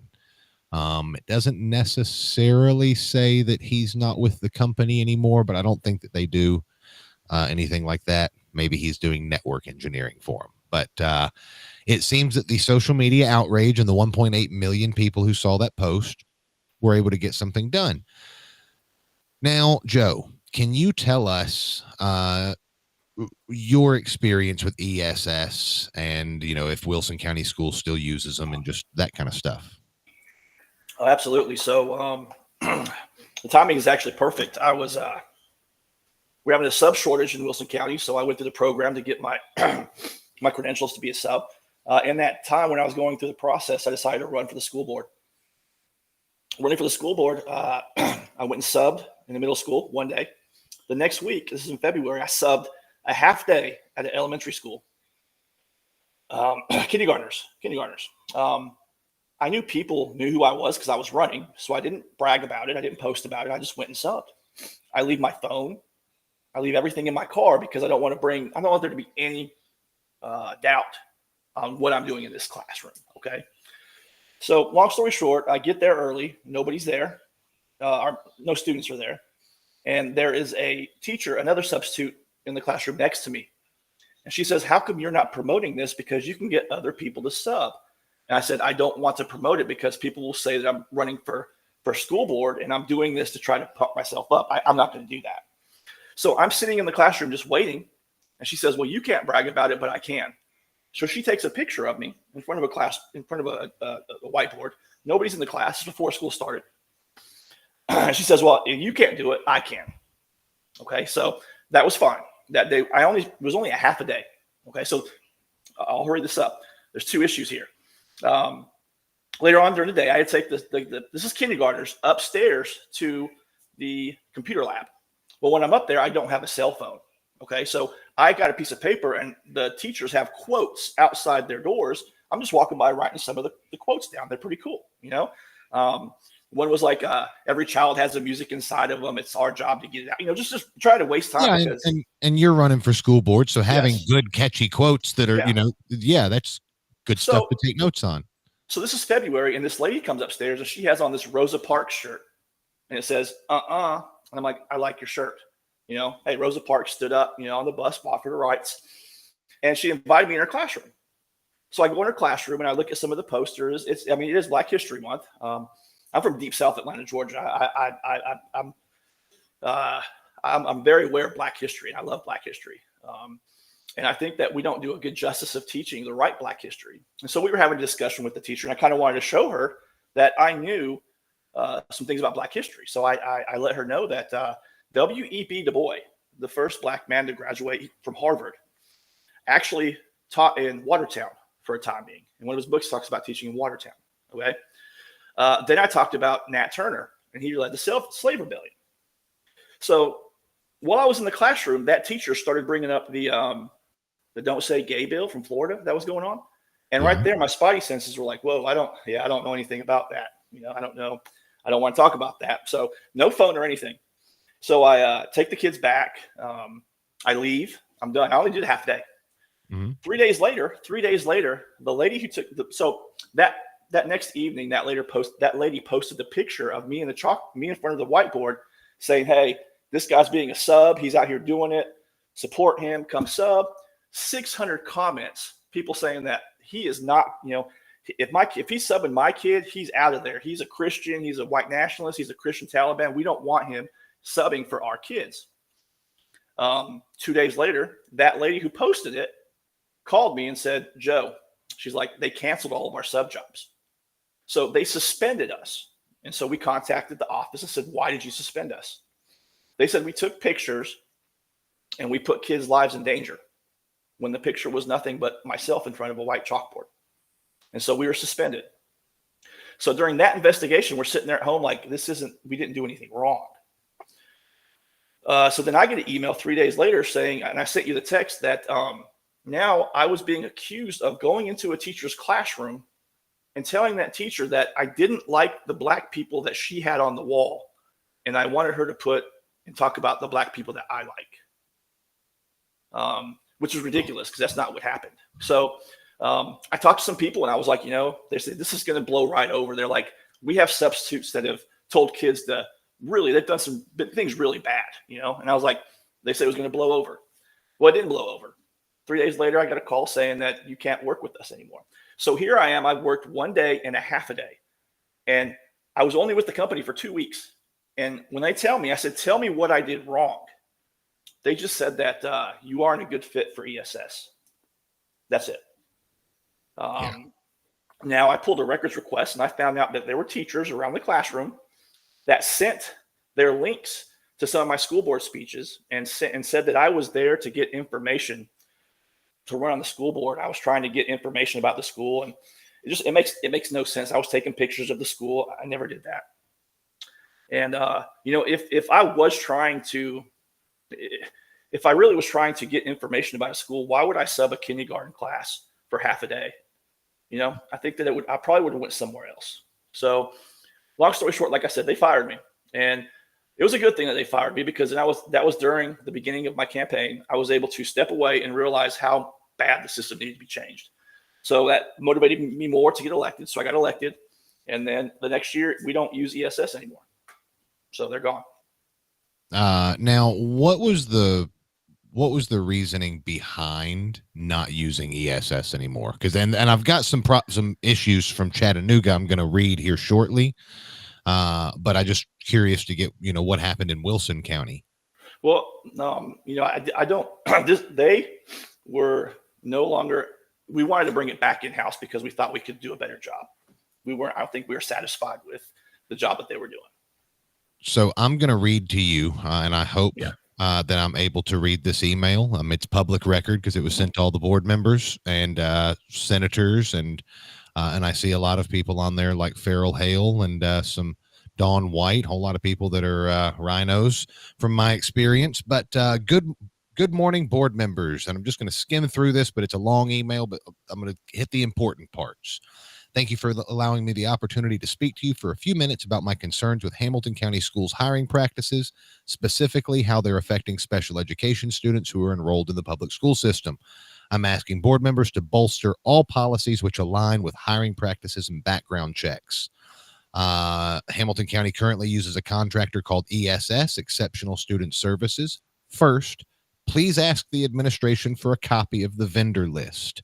Note that the 2020 vendor list contains an invoice total for ESS of $6,684,576.91. That's for 2020. They are located. Here's another issue. They are located at 1 Medical Drive, Paragould, Arizona. The contact phone number is, I'm not going to read that for y'all. I would encourage you to request the invoice total from the beginning of this contract through 2023 and ask the administration to provide an ROI analysis for this contractor services. That's what you were talking about, wasn't it, Yes, sir. Joe? Is basically Wilson County felt that they could do a better job. The return on investment would be better if they spent that money in-house. Absolutely. ESS has their fingers in everything. Custodian. It's kind of interesting what they have their fingers in. Does that mean that when it says invoice total is $6,684,000? Is that just for substitutes, or does that include like janitors and coaches? It depends on what package you select. So you can go in and pick different things that you want to use as a third party for them to do. Daniel, can you pull the calculator up on the screen? Because I want you to do some math for everyone. We're going to work this out together, and I'm not much of a math guy, but we're just going to work this out. It's 6,684,576. 6,6. Yo. Yeah. It moved. It moved. Now I got to learn how to use this thing. Sorry. 6,684,576.91 divided by, we're looking at 180 days in a school year, right, Joe? Yes, sir. Okay, divided by 180. That's over a school year. And if it's just 2020 actual calendar year, it's half and half. So we're going to, that is $37,000 a day on substitute teaching or educational support systems or whatever their students, exceptional student services. 37,000. Now, what does a substitute teacher make, Joe? I know it's going to be a little different. I believe it's $115 a day. Let's say it's 150. Yeah. Let's say it's 150. How many substitute teachers does so divide that by $150. 247. I do not think that there's 247 teachers skipping school every day. That is Hamilton County. If that number that I'm seeing in this email is accurate, y'all are getting shafted. I mean, you figure in bureaucracy and overhead costs and, cover-ups and extra staples, you're probably talking about 200 of them skipping a day at least, right? Yeah, oh my goodness. Okay, second, why are we using a contractor located in Arizona? This stinks of corruption. If you guys have been following the Sean Taylor allegations and stuff like that, it definitely raises some concerns. There's definitely a lot of, it screams cartel money too, if you're dealing with Arizona. Third, please note that according to their website, ESS only requires a minimal background check for Tennessee as compared to what they require in New Jersey.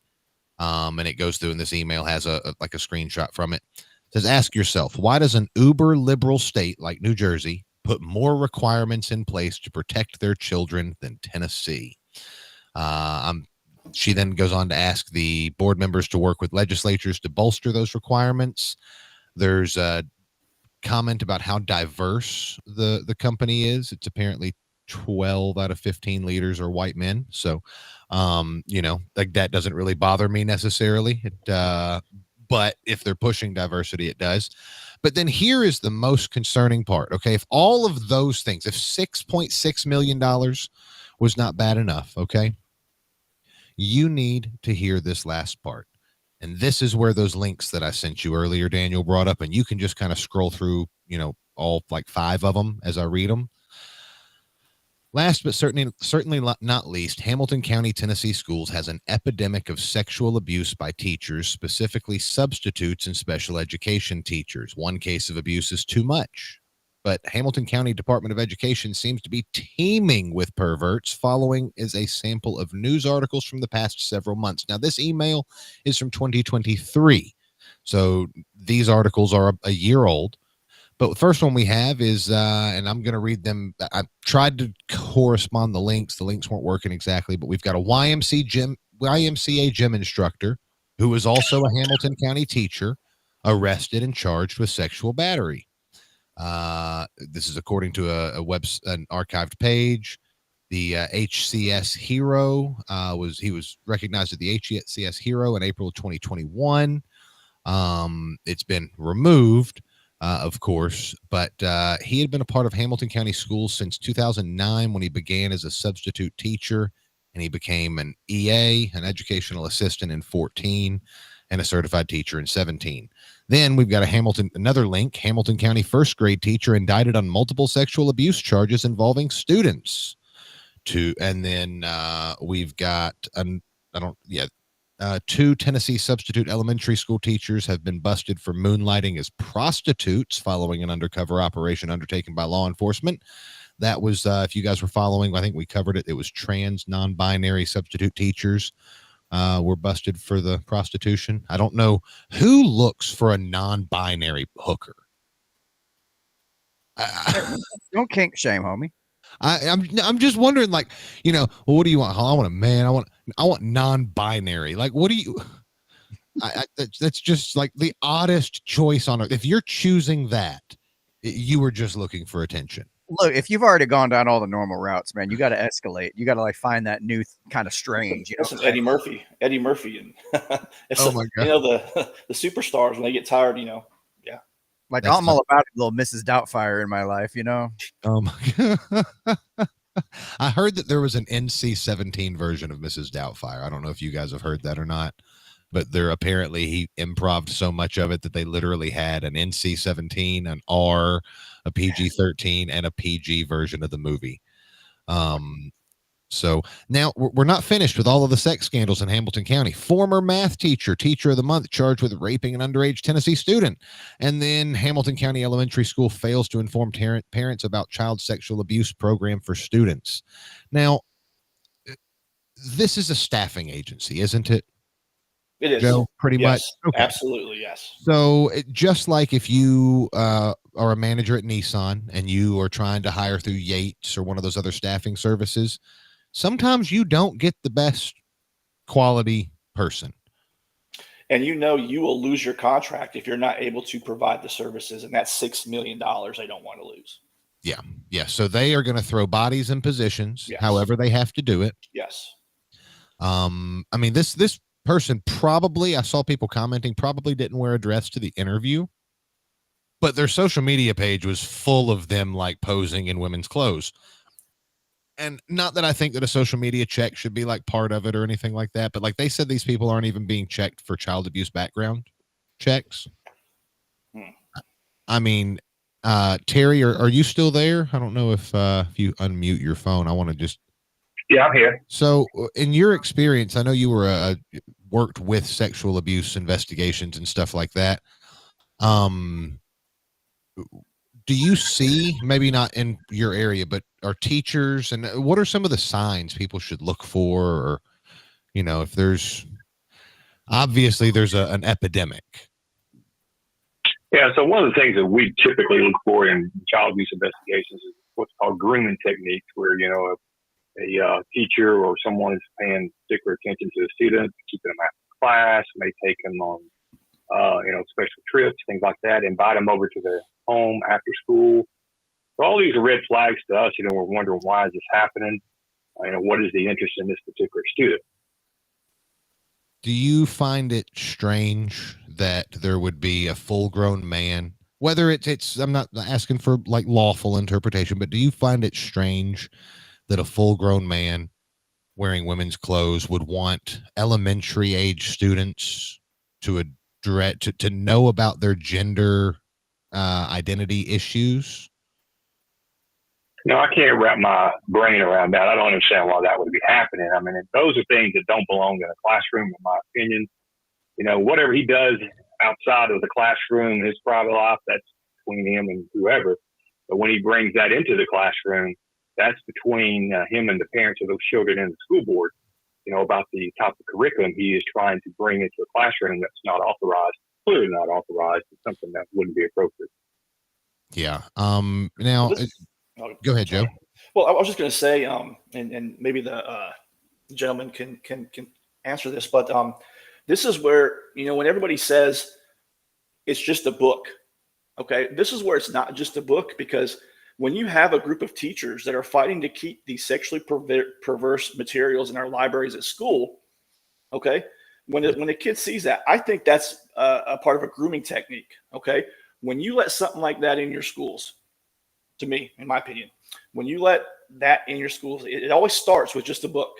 Oh, it's just a book that talks about sex. It's right, just then you have drag queens, then you have field trips to cabarets. Like, everything starts small, and that's where grooming begins. So when these books are brought in front of us, and everyone's like, they're just books, nobody reads them, schools don't. Well, then they shouldn't be in there, because those are things that people use and can be used as tools. When I have teachers, when I have educators, when I have people with master's degree argue to keep these sexually explicit books, you know, that talk about having, you know, oral and anal, carving a hole out of a dragon and having sex with it, right?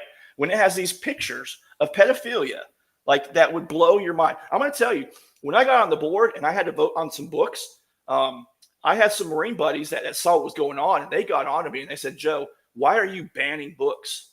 And I said, hold up, buddy. And I sent them 2 or 3 of the books, and they looked at them and they said, Joe, get rid of those books, find all the other ones. And if you want us to come help you get them out, we'll come help you, because kids should not be exposed to that stuff at the schools. There's enough sexualization of our children as it is. So that's where it starts, though. It's those small things that people just overlook. Oh, it's just a book. It's just, you know, nobody reads it. And then it builds and it gets worse and it gets worse. Well, I'm not going to let it do that. Kids are the most precious thing. And look at all the sexual stuff you're talking about. It needs to be dealt with just and fair. And we need to show them we're not playing when it comes to our kids. Leave them the hell alone. All right. Stop this sexual stuff. It's enough. It's everywhere. It doesn't need to be in the schools. The school should be a sanctuary. It should be a sanctuary. When a parent drops their kids off, they shouldn't be wondering if somebody's going to be asking them to call them a different pronoun. I mean, once that, I agree with you. That was my question. When how do you teach a child, hey, you know, let's just presume for an instance that you want to change your pronoun. Hey, I'm a man, but I go by female pronouns. What's the child's first question going to be? What do you mean? How does that work? So then the teacher, in order to answer this child, which is going to be inquisitive, then has to go into, well, I was born in the wrong body or whatever it is. And then they have to go, well, what do you mean? And eventually the conversation is going to come up where like that dude is sitting there going, well, basically I like dudes and I get more of them when I'm in a dress or something like that. Like that, you're starting that conversation. The other question on some of these books, Terry, do you have grandkids? I do. Okay, so I have some nieces and nephews, okay? And, you know, maybe it's just part about, you know, dealing, but there's always that, like, hope they don't ask anything weird or anything like that when they have the birds and the bees talk. I know it brings a lot of anxiety to parents. How would a teacher feel if someone else's kid came up to them with a book they found in the library and said, I can't read this word. What does it mean? And they look to sound it out, and the word is fellatio. How is a teacher meant to explain that to a minor child without talking about the issue of sex with that child? Oh, absolutely. And one of the things about that, bringing this up, I was listening to a radio program, and they were reading, I can't remember which state it was in, but they're having that school board meeting. And they were reading some excerpts from one of these books, and I couldn't believe it.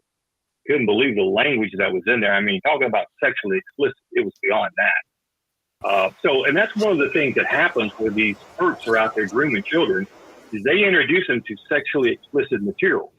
So if you've got sexually explicit passages in a book, how is that not the same thing as some other type of pornography? I'm not sure how you make a difference between those two. And I know there's some people who try to do that, but I'm not sure how that works, because you know, if it's explicit in one segment, it's certainly explicit in another, because it all means the same thing. Well, like, and one of the examples, and I don't have the book in front of me, but apparently the Diary of Anne Frank, the actual diary, has like 1 or 2 pages in it that are very, very risque in terms of descriptive over something that she went through. But there's now an illustrated version of the book that graphically depicts that otherwise mostly unnoticed scene. We had one of the board members, thank the Lord that she's no longer on the board. Thank you, Greg Hellman. And she argued that we had to keep the graphic novel version of the book. Like you said, they have the novel, then the graphic novel with pictures. She argued that we had to keep the one with pictures so that kids that had dyslexia or kids that couldn't read those words or understand could see pictures. That is, I'm talking, this is straight pedophile, straight pedophilia. Yeah. And, it's, I'm sorry to continue. It's just, this really gets you pumped up because, you know how you change a culture is you start with the kids. And, I don't know if it appeals to these people to get to our kids, but it's definitely something. It's really a pandemic. Yeah. Yeah. I've got an article pulled up talking about this, and this article itself is 11 years old. This has already been an issue for quite some time. Yeah. And the fact that this is probably the only way they sell that copy of the book, because, like, let's face it, what's going to make you want to buy the new version of the Diary of Anne Frank? You're probably going to want one of the more original, rustic feeling ones if you're interested in reading it. But if you can create a bunch of hate shares and get publicity from all these banned book features and you get featured on that, then the publishers make a crap ton of money. Well, it's and just one last thing, if you don't mind. Yeah, please. The biggest thing with this gentleman that's wearing the dress in the classroom is anything that disrupts the learning environment should be removed. And once you start asking for pronouns and things, because like you said, I'm all about the First Amendment. I'm about people dressing how they want. I love the Constitution. But once you put yourself in a position where you're disrupting the learning environment and it's no longer about learning, it's about all these other things, that's when there's a problem. And when that happens, the parents need to know so that they can, I'm not saying that this person, I'm not going to say it was just for them to be fired or not, but the parents should know and be able to choose whether they want their kid exposed to that. Okay. Just like those people that didn't want me subbing the class for their kids because I'm a conservative, right? I'm a Christian. I'm going to, baptize them in the classroom. That's what they thought I was going to do. Holy water. Yeah. And that's their right if they want it, but it would cause a disruption. But once again, when I went into a classroom, I wasn't wearing conservative, Proud Boy or whatever they wanted to call me, white nationalist. I was dressed like a normal person, normally just to go do my job, not to try to have some kind of, yes. Your students should not know the political ideology of this. Or what my sexual preference is. I will say at a public school, and this is where, because I'm a free speech absolutist, and I'm sure that this would create a whole bunch of issues. And but this is also why peer pressure, I think, is important, because if you're if that had been a high school student, maybe dressing like a woman, but wearing dress code clothes, there's not a lot you can do, because if those clothes are distracting, but it becomes a disruption when it becomes, it's an employer dress code relationship, not a mandated public school. If a student dressed like a cat and came to school, that kid would be removed because it's a distraction. Yep. But if a student just wore clothes of the opposite gender that otherwise wouldn't be, they would have a free speech argument, and most people would look at him and go, I'm not even going to go down that road, and let the students laugh them right out of the men's bathroom. But that's the thing. What bathroom are they going to go in now wearing that dress? Oh, no. Just because you put a dress on doesn't mean you get to go in that other restroom. We might not be able to, your clothing might be in dress code and thereby protected by free speech or whatever it is, but that doesn't mean that your bathroom etiquette is. Yes. And at that point, when they realize that all they're doing is wearing a dress and looking stupid in front of their friends, it'll stop that behavior really fast. Peer pressure is very important. So, do you guys have any final thoughts or question? You had a question, Daniel? No. Oh. No. What I like to say is just first thanks to the whoever took a picture of this in Hamilton County, whatever child took a picture. That's a big thing, because a lot of things are happening that we don't see, and we assume, we assume goodness. We remember when we were in school, we didn't see this, so we're like, how could this be happening? So whoever took that picture and was brave enough to post it and get it to Robby Starbucks, good on you. Yeah, I think I saw it pop up right before. I want to say it was either right before last week's show or right before we did a recording on Tuesday night for another one. And I thought about bringing it up, but I need to verify, sometimes people post it from Hamilton County, Virginia or something like that. And then Robby picked it up real fast after that. And like I said, it's got like 2 million views. I do want to tell everyone real fast. We had some technical issues with the TFA interview, so we're redoing that, and that should hopefully, if everything goes according to plan, come out Wednesday before Thanksgiving. It will be a really, really good episode. We also will have another episode. We've got our holiday schedule that'll be coming out probably in the next week. We're going to have content for you all Christmas long, some of it pre-recorded, some of it not. Again, I am going to ask you to please be supportive of our sponsors, share their stuff around, check them out, shop with them. We're going to be adding a few more here in the next probably few weeks. Some of it might not start till after Christmas, but we want them to know that they are loved and appreciated. If I don't see all of you before, let me wish everyone watching a happy Thanksgiving.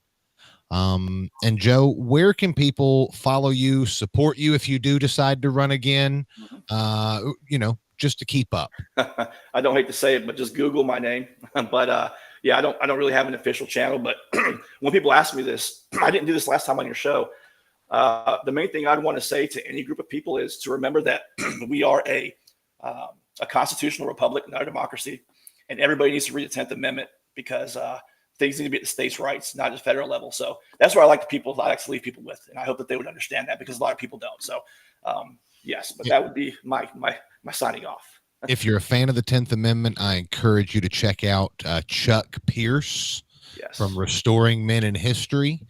Does a fantastic series of videos, has great meetings, and he really understands the 10th Amendment. Yes, sir. Terry, I know you aren't a social media guy, but if people maybe want to catch you at a county commission meeting or something like that, is there anywhere that people can, any way they can get in touch with you, or anything any final thoughts you want to leave people with? Well, funny you should bring that up. I had requested to attend the county commission meeting in Putnam County to bring some information to them regarding Sheriff Eddie Ferris, and I was told that wasn't what we put on the agenda, and they referred it over to District Attorney Brian Dunaway for review, which we know that's dead in the water. That's not going anywhere. Yeah, well, it's okay because the information sent is public record, and whereas I'm going to give some other news outlets a chance to do a little bit of digging, because I'm starting to feel like I'm on mute and no one can hear me. I know you're feeling like that too, Terry, but there's a lot of stuff coming. That being said, I almost forgot there was a fantastic school voucher episode that we just did with Andrea Gomez. If you have questions about the school voucher bill that's just been proposed, watch that. It's a lot like Francis Rosales' 150 books. There's more to it than meets the eye.